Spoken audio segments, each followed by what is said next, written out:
ಎಲ್ರಿಗೂ ನಮಸ್ಕಾರ. ಎಲ್ಲರಿಗೂ ಉಷಾ ಅಂತರಂಗ ಯೂಟ್ಯೂಬ್ ಚಾನಲ್ಗೆ ಸ್ವಾಗತ. ಯಾರ್ಯಾರೆಲ್ಲ ವೀಡಿಯೋಸ್ನ ನೋಡ್ತಾ ಇದ್ದೀರಾ ಪ್ರತಿಯೊಬ್ಬರಿಗೂ ಕೂಡ ಥ್ಯಾಂಕ್ ಯು ಸೋ ಮಚ್. ಯಾರೆಲ್ಲ ಹೊಸಬ್ರು ಚಾನಲ್ ನೋಡ್ತಾ ಇದ್ದೀರಾ ಅಥವಾ ಸಬ್ಸ್ಕ್ರೈಬ್ ಮಾಡ್ಕೊಳ್ಳದಲ್ಲೇ ನೋಡ್ತಾ ಇದ್ದೀರಾ ಅಂದರೆ ಈಗಲೇ ಹೋಗಿ ಉಷಾ ಅಂತರಂಗ ಯೂಟ್ಯೂಬ್ ಚಾನಲ್ನ ಸಬ್ಸ್ಕ್ರೈಬ್ ಮಾಡ್ಕೊಳ್ಳಿ. ಹಾಗೆ ಪಕ್ಕದಲ್ಲೇ ಇರೋ ಬೆಲ್ ಐಕನ್ನಲ್ಲಿ ಕೂಡ ಆಲ್ ಅಂತ ಸೆಲೆಕ್ಟ್ ಮಾಡಿ ನೆಕ್ಸ್ಟ್ ವೀಡಿಯೋ ಅಪ್ಲೋಡ್ ಆದಾಗ ನಿಮಗೆ ನೋಟಿಫಿಕೇಷನ್ಸ್ ಬಂದಿರುತ್ತೆ. ನಿಮ್ಮ ಫ್ರೀ ಟೈಮಲ್ಲಿ ನನ್ನ ಎಲ್ಲ ವೀಡಿಯೋಸ್ನ ನೋಡ್ಬೋದು. ನಿಮಗೆ ನನ್ನ ಚಾನಲಲ್ಲಿ ರಾಜ್ಯ ಸರ್ಕಾರ ಕೇಂದ್ರ ಸರ್ಕಾರದಿಂದ ಬರುವಂತಹ ಹೊಸ ಹೊಸ ಯೋಜನೆ ಬಗ್ಗೆ ಮಾಹಿತಿ ಆಗಿರ್ಬೋದು, ಅಥವಾ ಹೊಸ ಅಪ್ಡೇಟ್ಸ್ ಬಗ್ಗೆ ಮಾಹಿತಿ ಆಗಿರ್ಬೋದು, ಅಥವಾ ಪೋಸ್ಟ್ ಆಫೀಸಲ್ಲಿ ಇರುವಂತಹ ಸ್ಕೀಮ್ಗಳ ಬಗ್ಗೆ ಮಾಹಿತಿ ಆಗಿರ್ಬೋದು, ಪ್ರತಿಯೊಂದನ್ನು ಕೂಡ ಅಪ್ಡೇಟ್ ಮಾಡ್ತಿರ್ತೀನಿ. ಸೊ ಹಾಗಾಗಿ ಸಬ್ಸ್ಕ್ರೈಬ್ ಮಾಡ್ಕೊಳ್ಳೋದನ್ನ ಮರಿಬೇಡಿ. ಬನ್ನಿ ಇವತ್ತಿನ ವೀಡಿಯೋನ ಶುರು ಮಾಡೋಣ. ಇವತ್ತಿನ ವಿಡಿಯೋ ಏನು ಅಂತ ನೀವು ಆಲ್ರೆಡಿ ತಮ್ಮನ್ನೆಲ್ಲ ನೋಡಿರ್ತೀರಾ. ಹೌದು, ಇತ್ತೀಚೆಗೆ ನಿಮಗೆ BJP ಸರ್ಕಾರದವರು ಆರೋಪ ಕೂಡ ಮಾಡಿದರು, ಸತ್ತವರ ಅಕೌಂಟ್ಗೂ ಕೂಡ ನೀವು ಹಣ ಹಾಕ್ತಾ ಇದ್ದೀರಾ ಅಂತ. ಇವಾಗ ನಮ್ಮ ಕರ್ನಾಟಕ ಸರ್ಕಾರ ಪತ್ತೆ ಹಚ್ಚಿದಾಗ 69,000 ಮೃತರ ಅಕೌಂಟಿಗೆ ಗೃಹಲಕ್ಷ್ಮಿ ಯೋಜನೆ ಹಣ ಹೋಗ್ತಾ ಇದೆಯಂತೆ. ಅಂದರೆ ಈ ಮೃತರ ಖಾತೆಗೆ ಅಂತಂದರೆ ಏನಾಗಿರುತ್ತೆ, ಈಗ ಈ ಯೋಜನೆ ಶುರುವಾದಾಗ ಮನೆ ಯಜಮಾನಿ ಮನೇಲಿ ಯಾರು ದೊಡ್ಡವರು ಇರ್ತಾರೋ ಅವರ ಹೆಸರಲ್ಲಿ ಗೃಹಲಕ್ಷ್ಮಿ ಯೋಜನೆ ಹಾಗೆ ಅಪ್ಲೈ ಮಾಡಿ ಹಣ ತಗೋತಿರ್ತಾರೆ. ಅವರು ಅಕಸ್ಮಾತ್ ತೀರ್ಕೊಂಡಿದ್ದಾರೆ ಅಂತಂದಾಗ ಅವರ ಹೆಸರನ್ನ ನಮ್ಮ ರೇಷನ್ ಕಾರ್ಡಲ್ಲಿ ಡಿಲೀಟ್ ಮಾಡಿಸಿದ್ರೆ ಆಟೋಮೆಟಿಕ್ ಆಗಿ ಗೃಹಲಕ್ಷ್ಮಿ ಯೋಜನೆ ಹಣ ಬರೋದು ಕೂಡ ಕ್ಯಾನ್ಸಲ್ ಆಗುತ್ತೆ. ಬಟ್ ಏನು ಮಾಡಿದ್ದಾರೆ, ಹಣ ಹೇಗಿದ್ರು ಬರ್ತಾ ಇದೆಯಲ್ಲ, ಈಗ ಹೆಸರು ತೆಗೆಸಿದ್ರೆ ಅದು ಹಣ ಬರೋದು ನಿಂತೋಗುತ್ತೆ ಅಂದ್ಬಿಟ್ಟು ತುಂಬ ಜನ ಅಂದರೆ 69,000 ಮೃತರ ಅಕೌಂಟ್ ಏನಿದೆ ಅವ್ರು ಯಾರೂ ಕೂಡ ಹೆಸರೇ ತೆಗೆಸಿಲ್ಲ ಅವ್ರದ್ದು. ಸೊ ಹಾಗಾಗಿ ಈಗ ಸರ್ಕಾರ ಪತ್ತೆ ಹಚ್ಚಿದಾಗ 69,000 ಜನ ಅಂದರೆ ಫಲಾನುಭವಿಗಳ ಖಾತೆಗೆ ಹಣ ಹೋಗ್ತಾ ಇದೆಯಂತೆ. ಈಗ ಮೊದಲೇ ಸರ್ಕಾರದ ಬಳಿ ಹಣ ಇಲ್ಲ ಅದು ಇದು ಅಂತ ಮಾತಾಡ್ತಿದ್ದಾರೆ. ಇವಾಗ 3 ತಿಂಗಳಿಗೂ 2 ತಿಂಗಳಿಗೂ ಒಂದ್ಸತಿ ಹಣ ಕೊಡ್ತಿದ್ದಾರೆ. ಇವಾಗ ಸುಮ್ಮನೆ ತೀರ್ಕೊಂಡವ್ರ ಅಕೌಂಟ್ಗೂ ಕೂಡ ಹೋಗ್ತಾ ಇದೆ ಅಂತಂದರೆ ನಿಜವಾಗ್ಲೂ ಇದ್ರ ಬಗ್ಗೆ ಸೀರಿಯಸ್ ಆ್ಯಕ್ಷನ್ನ ತೊಗೊಂಡು ಇದ್ರ ಬಗ್ಗೆ ಇಷ್ಟು ಜನರ ಅಕೌಂಟಿಗೆ ನಾವು ಹಣ ಹಾಕ್ತಾ ಇದ್ದೀವಿ, ಈಗ ಅದನ್ನು ವಾಪಸ್ ಪಡೆಯೋದ್ರ ಬಗ್ಗೆ ಚಿಂತನೆಯನ್ನು ನಡೆಸ್ತಿದ್ದಾರಂತೆ. ಈಗ ಟೋಟಲ್ ಆಗಿ 69,000 ಮೃತರ ಖಾತೆಗೆ ಹಾಕಿದ್ದಾರೆ ಅಂತಂದರೆ 79 ಕೋಟಿ ಹಣನ ಹಾಕ್ದಂಗೆ ಲೆಕ್ಕ.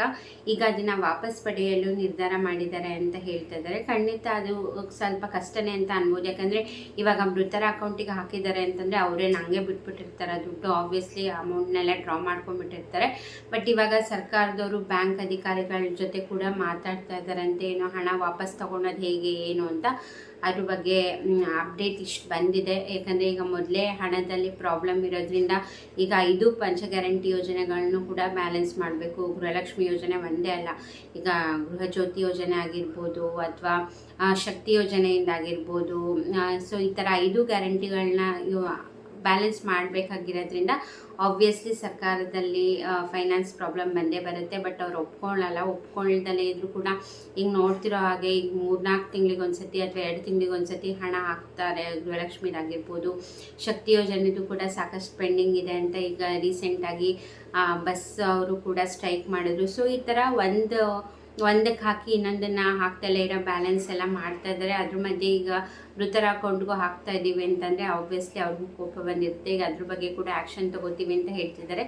ಸೊ ಇದೇ ರೀಸನಿಂದ ಜೀವಿತ ಪ್ರಮಾಣ ಪತ್ರ ಕೊಡುವಂತಹ ಒಂದು ಯೋಜನೆನ ಜಾರಿಗೆ ತರೋಣ. ಪ್ರತಿ ವರ್ಷಕ್ಕೊಂದ್ಸತಿನೋ 6 ತಿಂಗಳಿಗೊಂದ್ಸತಿನೋ ಈ ಥರ ಜೀವಿತ ಪ್ರಮಾಣ ಪತ್ರ ಕೊಡೋ ಹಾಗೆ ಮಾಡಬೇಕು ಅನ್ನೋದ್ರ ಬಗ್ಗೆ ಕೂಡ ಸರ್ಕಾರ ಚಿಂತನೆಯನ್ನು ಮಾಡ್ತಿದೆ. ಬಟ್ ಅದು ಅಧಿಕೃತವಾಗಿ ಇನ್ನೂ ಘೋಷಣೆ ಮಾಡಿಲ್ಲ. ಜೀವಿತ ಪ್ರಮಾಣ ಪತ್ರನೇ ಕೊಡಬೇಕಾದ್ರೂ ಅದು ಬಂದು ರ್ಯಾಂಡಮ್ ಆಗಿ ಬೇರೆ ಏನಾದರೂ ಸಬ್ಸ್ಟಿಟ್ಯೂಟ್ ಥರ ಬೇರೆ ಏನಾದರೂ ಅಪ್ಲೈ ಮಾಡೋಕ್ಕೆ ಹೇಳ್ತಾರೆ ಏನು ಅಂತ ಅದು ಅಧಿಕೃತವಾಗಿ ಘೋಷಣೆ ಆದಮೇಲೆ ಖಂಡಿತ ಅದ್ರ ಬಗ್ಗೆ ನಮಗೆ ಮಾಹಿತಿ ಬರುತ್ತೆ. ಇದುವರೆಗೂ ಕೂಡ 26ನೇ ಕಂತಿನ ಹಣದವರೆಗೂ ಹಣ ಜಮೆ ಮಾಡಿದ್ದಾರೆ. ಅದರಲ್ಲಿ 2 ತಿಂಗಳದ್ದು ಮಿಸ್ ಆಗಿದೆ. ಅದೇ ಲಾಸ್ಟ್ ಇಯರ್ ಫೆಬ್ರವರಿ ಮಾರ್ಚ್ದು ಬಿಟ್ಟರೆ ಟೋಟಲಾಗಿ 24 ಕಂತಿನ ಹಣ ಸರ್ಕಾರದವರು ಮಹಿಳೆಯರ ಖಾತೆಗೆ ಹಾಕಿದಂಗೆ ಆಗುತ್ತೆ.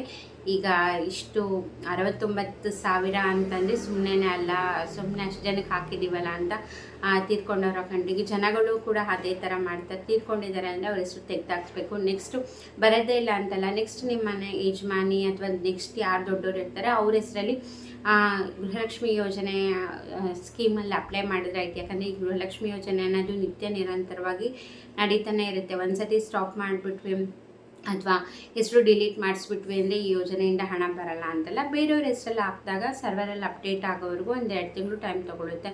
2 ತಿಂಗಳ ನಂತರ ಅಪ್ಡೇಟ್ ಆದಾಗ ಖಂಡಿತ ಆವಾಗ ಯಾವ ಕಂತಿನ ಹಣ ಜಮೆ ಮಾಡ್ತಾರೋ ಆ ಹಣ ಬಂದೇ ಬರುತ್ತೆ. ಸೊ ಹಾಗಾಗಿ ಇನ್ನೂ ಕೂಡ ಯಾರ ಆ ಥರ ತೀರ್ಕೊಂಡಿರೋರ ಅಕೌಂಟಲ್ಲೇ ಬರ್ತಾ ಇದೆ ಅಂದರೆ ದಯವಿಟ್ಟು ಡಿಲೀಟ್ ಮಾಡಿಸಿ. ಅವರಾಗಿ ಹೇಳಿ ಅದಕ್ಕೆ ತಕ್ಕ ಕ್ರಮನ ಕೈಗೊಳ್ಳೋಕ್ಕೆ ಮುಂಚೆ ನೀವೇ ಡಿಲೀಟ್ ಮಾಡಿಸಿದ್ರೆ ನಿಮಗೆ ಒಳ್ಳೆಯದು. ಸೊ ಇಷ್ಟು ಅಪ್ಡೇಟ್ ಬಂದಿತ್ತು, ನಾನು ನಿಮಗೆ ತಿಳಿಸಿದ್ದೀನಿ. ನೆಕ್ಸ್ಟು ಯಾವಾಗ 27ನೇ ಕಂತಿನ ಹಣ ಬರುತ್ತೆ ಏನು ಅನ್ನೋದ್ರ ಬಗ್ಗೆ ನಿಮಗೆ ಮುಂದಿನ ವೀಡಿಯೋಸಲ್ಲಿ ಮಾಹಿತಿನ ತಿಳಿಸ್ತೀನಿ.